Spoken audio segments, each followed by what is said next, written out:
Game of Thrones, Pompeii, two same era characters.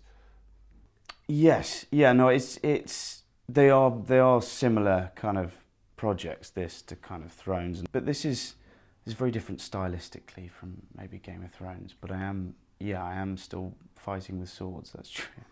Your love interest, Cassia, is posh, and you're a savage, a Celt, savage. I mean, of course, that in a way is the most improbable thing of all, the idea that these two could in some way become fused. People really respond to the forbidden love thing, the idea of two different classes being able to somehow be together. And one way of doing that is have a volcano go off, which levels the playing field for everybody, which means that that sort of class difference doesn't matter anymore. I'm intrigued by Jon Snow, not least the spelling of his John. Yeah, which is the same as yours. Indeed. Yeah.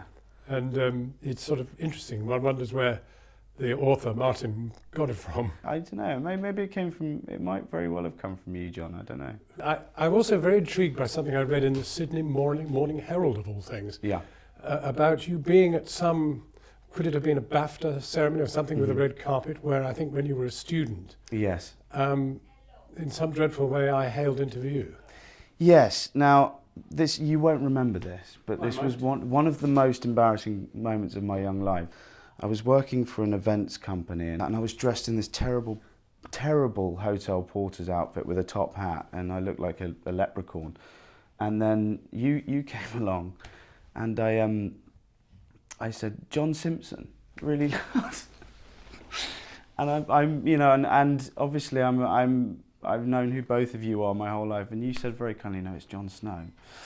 And then I remember on the way out, you were very lovely and shook my hand. And do you think TV is the new film? That TV is, surprisingly perhaps, the great generator of film now? Because we thought television would wither with the internet and the rest of it, but if anything, we've become the great content generators. It's done the exact opposite, I think, of what people thought. And it's been touted a lot recently that we're in a golden age of TV.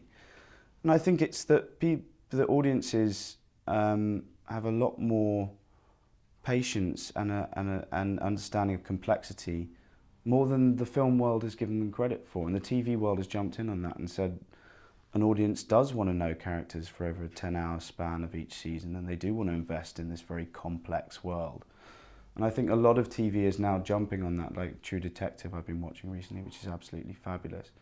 And film actors are realising that maybe TV is an interesting place to go to, because it gives more scope for character development sometimes. Finally, Game of Thrones, Pompeii, these antiquated periods, these antique periods, are you going to break into the 21st century at all soon? Yes, I am. I'm doing that as we speak. Well, the 20th century and the 21st century. I've just done a film called Testament of Youth, where I play, you may know the book. I do. Wonderful book. Wonderful book. And I play Roland Leighton in that. So I've just done that. That's First World War, and I'm currently doing Spooks, which is a spy.